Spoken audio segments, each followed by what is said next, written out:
3 on your side. WLBT News at 6 starts now. Thank you for joining us on WLBT.com and our digital platforms. You're watching us here today because of NBC's coverage of the season opener for the NFL season between the Kansas City Chiefs and Detroit Lions. You can always watch us here every show if you can't be near your television if you download the WLBT News app on your phone or tablet.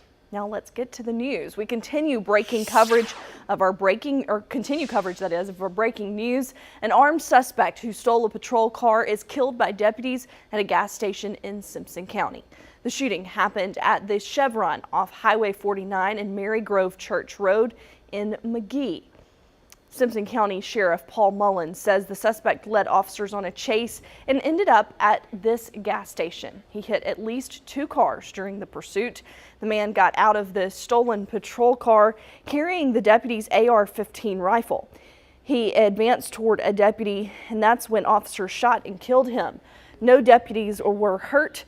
The initial call was a disturbance at a home on Highway 545. MBI is now leading that investigation. And more breaking news tonight. An inmate is killed at the state penitentiary in Parchman. The Mississippi Department of Corrections says it happened there early this morning. Investigators say the suspects are arrested with video evidence. All we know about the victim is that he had been in prison for 4 years on burglary charges. His name has not been released yet, but we will pass along information once it is released to us. You really felt the heat today. I know I did, and it has really been that way for a while now, but is any relief coming over the next few days? That's when we have our First Alert Chief Meteorologist Dave Roberts with us to tell us when more rain could fall and when will those temps fall, Dave? You know, Courtney, I was thinking about, I cannot remember a day where it hasn't been hot. I mean, I know there's been some days in our history, but I can't think of them. Anyway, the drought monitor is really something else now because we now have an extreme drought covering the Metro Jackson area on southward. You heard me right. It's an extreme drought. These are soil conditions now. You and I know that it's very dry out there because of the fact that the ground is just so dry, but Pike County now under a exceptional drought. That is as high as it gets on the scale. So we need some rain. So we have a little rain, but not much, just a little. Right now, scattered showers are out there. Pike County getting some rain showers right now. Let's zoom in and show you where the action is because we have an intense storm that is currently moving between Jefferson and Franklin counties right now. In fact, we have a severe thunderstorm warning in effect for Adams, Franklin, and Jefferson counties. This is more along the lines of the Hamburg area and northeastern Adams County. It's bounded by Fayette, Roxy, and Meadville. Goes until 6:30. 2,500 folks are being impacted. Large hail falling out of this particular storm right now appears to be between quarter size and ping pong ball sized hail that is currently falling very close to Highway 61. I'm also watching showers and storms now right around the Percy Quinn State Park, dropping southward through Fernwood and Magnolia. If you want rain, Pike County is all of a sudden the rain capital of Mississippi, it seems, for at least today's purposes. There are more scattered showers developing upstream. Will they impact our weather, and when will it get cooler? I can answer both those questions with your First Alert forecast coming up. Looking forward to those answers, Dave. Developing tonight, Hinds County says no emergency services are impacted after a data breach today. Sheriff Tyree Jones says the computer breach affects the whole county. However, emergency services, 911 dispatch, and radio systems are still working. Sources tell 3 on your side hackers tapped into the county's internal server, cutting off employee access to most county computers. Non-essential employees were sent home for the day. The Jackson City Council has approved its fiscal budget for the 2023 to 2024 year with a unanimous vote of 7-0. This is a vote they say has never happened before. 3 on your side's Chris Fields joins us live with details on what's in that budget. Chris? Courtney Ann, not only is it a historical day for the City Council, but a relief for some city departments, as many of them will begin to see some much needed pay raises. Raise your hand, I say aye. Aye. All right, y'all, we made history, unanimous vote on the budget. After weeks of intense deliberations that included talks about closing the Jackson Zoo and firefighters protesting to get pay raises, the Jackson City Council unanimously approved its 2024 fiscal year budget. I think that there were some important things accomplished, and I'm excited, most especially for our firefighters getting a raise. I think we've mentioned that we've been trying to do that for several years now, and I think that we were able to do that without certain things being compromised. You may remember that over the last 4 months, anywhere from 40 to 60 firemen were calling out each day in protest over their current wages. It has been a struggle. I want everybody to understand that over the past 20 plus years, we've not received a raise in the city of Jackson. And so it's been a process, and we knew it was going to be a process. But the firefighters of the city of Jackson, along with the union, we knew the journey that we were going to have to take to get to this point, and we consider this a victory. The council was also able to set aside money to hire 2 code enforcement officers to help with dilapidated properties. Councilman President Aaron Banks says $100,000 will go to each of the 7 wards for resurfacing and help fix potholes. He says it's the first time in the city council's decades-long history for all members to vote in favor of a budget. This is the one time of the year where the council buckles down to do the hard work of prioritizing the concerns of our citizens, our constituents in each ward. And we bring that to the body, we bring that to this body, and we do the hard work in committee, and we come out with this budget. The budget also includes funding to reintroduce park rangers and to install new cameras at several city parks. This will cost about $75,000 and will be used from the city's Grand Gulf Fund. Now that budget goes into effect October 1st. Reporting live at City Hall, I'm Chris Fields, 3 on your side. Raw sewage continues to wreak havoc on your homes and streets. This latest one on Chestnut Street near Jackson State's campus is causing total disruption for the street's residents. 3 on your side's Joseph Doring checks out the issue firsthand. Several roads in Jackson are already difficult enough to drive on, but when you throw a pool of raw sewage on top of it, it makes it even more difficult, which is exactly what the Chestnut Street residents are living with.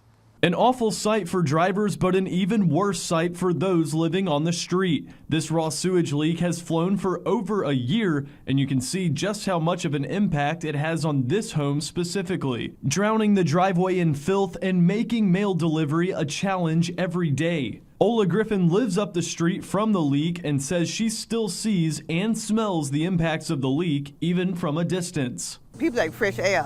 People that go outside and walk with things. You can't do it without sitting out here smelling raw sewage. You can't sit outside without smelling raw sewage. And then people get sick like that. It's a lot of elder people down here too, but I have health conditions. If Ted Hennepin is put back in charge of Jackson's sewer system in the next few weeks, Griffin and her neighbors are hopeful that this issue will finally be fixed. For now, reporting from Chestnut Street in Jackson, Joseph Doring, 3 on your side. There's a shakeup for the November ballot. Democrats are offering up a replacement to their previous nominee for Secretary of State. Ty Pinckens' name will now appear on the ballot as the Democrat, as well as Republican incumbent Michael Watson. Here's more from today's announcement by the Dems. Right now, Mississippians need a fighter, and we've got one in this nominee. I'm proud to announce our new Democratic nominee for Secretary of State, Mr. Ty Pinckens. If you voted in the Democratic primary, you didn't have the choice to vote for Ty Pinckens. Running unopposed for the Democratic nomination was Shawaski Young, who last week withdrew from the race for health reasons. The party chairman says Rolling Fork native Pinckens stepped in without hesitation. And I want to be very clear that though this isn't the typical run one makes in a statewide election, it is a campaign that I take seriously. I've never been one to shy away from a challenge. And making sure that voters still have a voice this November is a challenge worth fighting for. As an Army veteran, attorney, and advocate, Pinckens had already been crisscrossing the state campaigning, but for a different office. He had planned to challenge Senator Roger Wicker in 2024. Now he's shifting gears. Mississippi's restrictive and confusing voting laws didn't get that way by accident.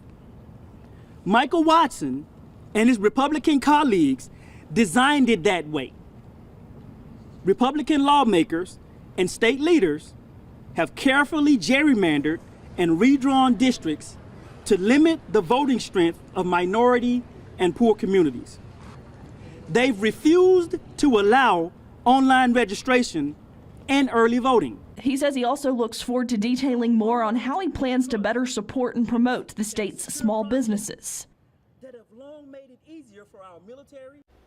Pinkins now challenger Michael Watson offered this statement, saying our record of tackling the tape to protect small businesses, that is, preserving the integrity of our elections, assembling a statewide conservation plan, and making sure our entire team understands we work for and serve the taxpayers of Mississippi speaks for itself.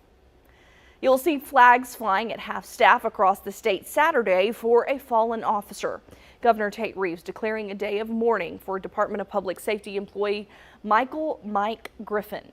He died last week in North Mississippi while helping people involved in a car accident. Griffin was a retired state trooper who was working for DPS. Flags will fly from sunrise to sunset, again at half-staff on Saturday. Mississippi mobile and online sports betting could be around the corner as a new task force on the matter held its first meeting at the Capitol today. Mississippi has had retail sports betting for 5 years and only one online betting option with BetMGM, but you have to be at one of its properties. This task force will study the best approach for a mobile sports betting bill.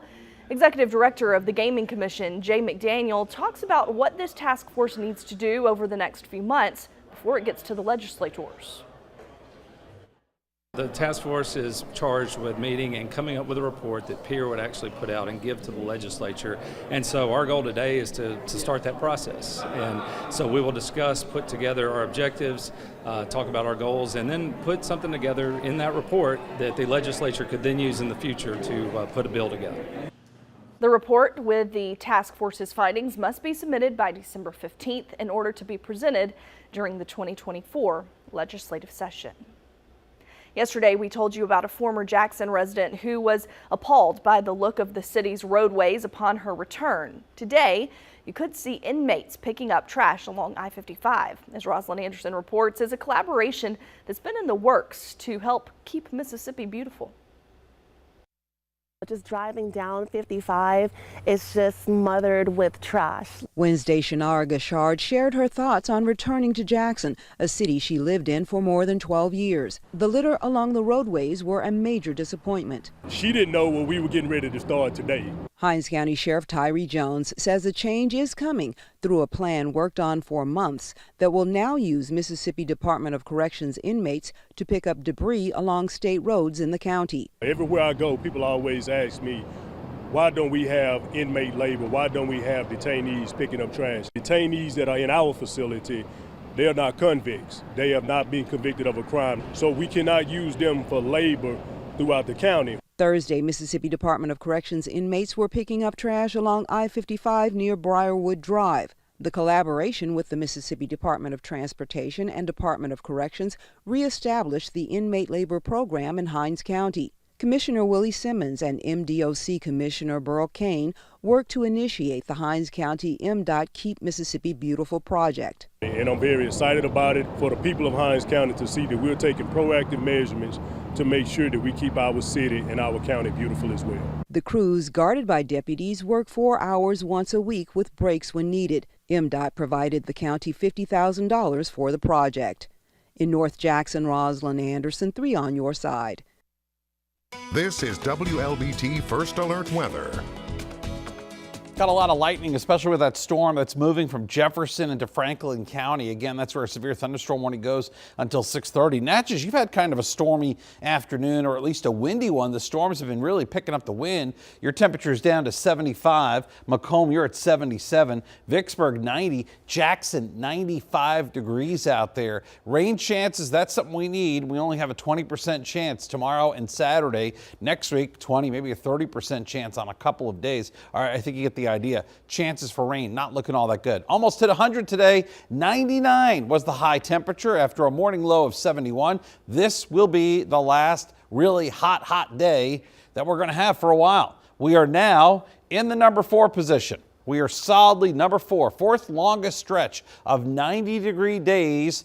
In fact, the number 1 is 69. I don't see that happening. I think we're too far off from that, but you get the idea. This is the Bank of Forest right now. Jackson 95, feels like 103 out there with the heat index. I'm watching storms. The worst of them is in southwest Mississippi. Got a few showers trying to work their way into the western part of our state right now. That's not working so well. There's a little bit of some drier air currently over the metro that's blocking the heavy stuff to the west, but there are more showers near Highway 84 and 98. Otherwise, the rest of the area is pretty quiet for the most part right now. The big story that we're going to be talking about here going into next week, cooler than normal temperatures developing over much of the eastern part of the country, and we will feel the impacts of that even around here. The first of what will be a couple of cool fronts pushing through the area. One tonight that will bring us cooler temperatures tomorrow. How will you know the difference? We're going to be in the upper 60s tomorrow morning, middle 60s by this weekend, and high temperatures by the end of next week with a stronger shot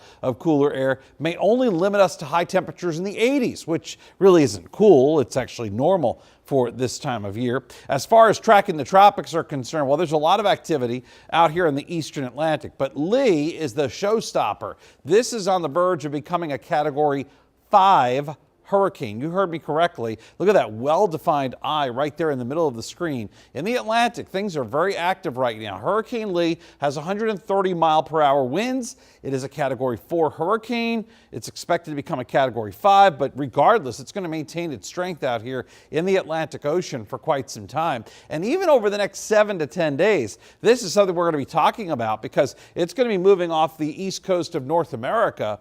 This could be a big problem, ironically, for eastern Canada by next weekend. Not this weekend. It's that far out there. All right, your hourly forecast for tonight. Some 80s this evening, 70s overnight. Rain chances good till about sunset. Tomorrow morning, 68 to start off your Friday. As far as the day is concerned, we'll make it into the upper 80s by lunch. Possibly lower 90s in the afternoon, about 93 for the high temperature. 7-day forecast looks like this. We're now talking lower 90s through this weekend and early next week, but towards the end of next week, temperatures may only be in the 80s. Thank you for watching the news on WLBT.com. You can find us again tonight, streaming after the game at approximately 10:30. Remember, download the WLBT News app so you can watch the news anytime, anywhere. Good night.